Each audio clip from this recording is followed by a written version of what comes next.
Murabona saba dukurikiye amazina nitwa Eme nk'ibisanzwe. Urashaka kwambara neza, urashaka kurimba, nakurangira ko waza hano kwa Mark Shop. Akorera hano Kabarore, afite imikenyero myiza igezweho, afite amakoti atandukanye y'ubwoko bwose yandaturuka Dubai, afite imikenyero itandukanye. Urabona ko ari imikenyero myiza igezweho.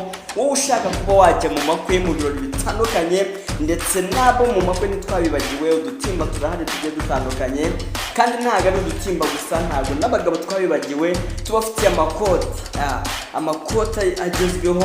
Urabona ko ari ibintu bigiye bitandukanye bimeze neza. Ni amakoti rero yakataraboneka yandava Dubai, kandi n'amakoti ameze neza kabisa ku buryo waryambara kubatise uyu muntu noneho ibikoti yarekuye. So kwa Mark Decoration Shop ibintu byose barabifite, wabagana ibintu bijyanye n'amakwe yagiye atandukanye, ibirori bitandukanye, bakodesha amatente, intebe, ibintu bigiye bitandukanye, bafunga